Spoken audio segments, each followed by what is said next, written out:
So recently, Dana White said that Arman versus Dan Hooker is a number one contenders fight. So what does this mean for guys like Paddy Pimblett? Does this mean Justin Gaethje's getting his title fight on the first Paramount card? This leaves a little bit of stuff up in the air still for the 55 division. But do you think this is the rightful number one contenders fight? This is what I think. I think that it is the rightful number one contender fight. I don't know what they're doing with Justin Gaethje. I can't tell you. And I said this a while ago when Justin said, either I fight for the title or I retire. Dana hates that shit, man. He hates it. Doesn't matter. Like, you could have fought all these great fights for him. You start saying things like that, he's like, oh, that's how you're going to act? After everything we've done for you? Giving you a promotion, we built you up as a star. Sure, you fought, but we've got you, monster deals and other deals and whatever it is. Like, we've put you in charity tournament, whatever it is, right? The UFC does do things for you on the backside, especially when you're someone like Justin Gaethje, who's got big star power.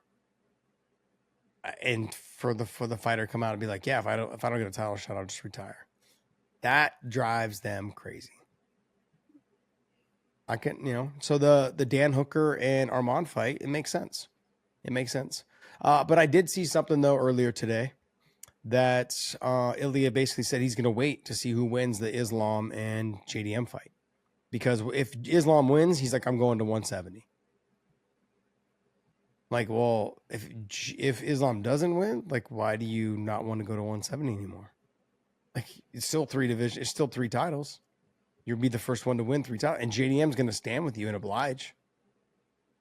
So I wonder what it is. It seems to be this like Georgian thing, or, with Ilia, it's chasing Islam. With Merab, it's not chasing Umar because Merab's a champion, but it's like those little subtle jabs at Umar.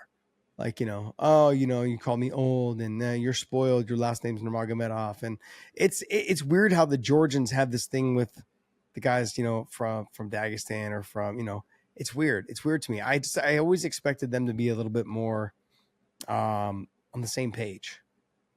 And it hasn't been that way. Like, literally, Ilia is doing everything he can to like chase after Islam, which is it's just weird to me. It's not weird. I shouldn't say it's weird. It's almost like, man, what did he do? What did he do to you? Did he like steal your lunch money when you were a kid? Like, why you like, you're someone that's coming with like a vendetta. Like, you got something, like something's really eating you inside that you want to go chasing him to another weight class, but also too chasing and reaching goals. That's great too. I think if someone can do it, Ilia can do it. I mean, that's a lot of weight to give up, but when you got the power that he has, it makes for a good talking piece, makes for a good storyline, something you can build on. So, in terms of Dan Hooker, Tsarukyan, great fight. Absolutely a great fight. Can Tsarukyan's cardio last for the full 4 or 5 rounds?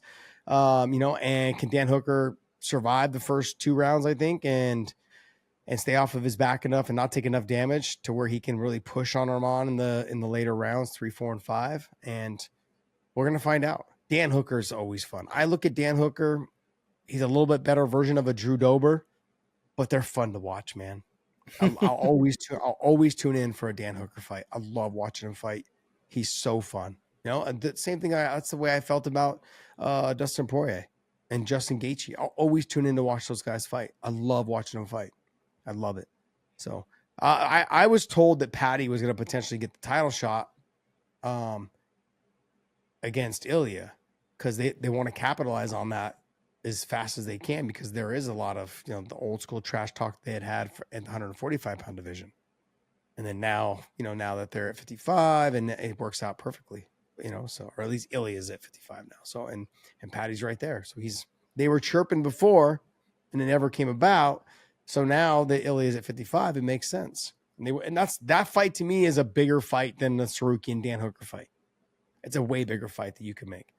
You've got all of, the UK, and then you've got all of Spain and Portugal and Georgia that we'll watch, for Ilia. So it makes for a very fun and I think a very profitable fight for them.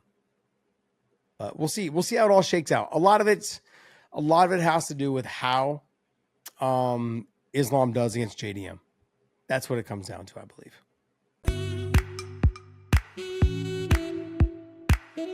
Element, the best hydration drink in the business. I had citrus earlier today. It's actually fantastic. And now they're making the lemonade salt in the can. Cannot wait. So if you guys use that link down below in the descriptions, they'll send you a bonus package with every single purchase.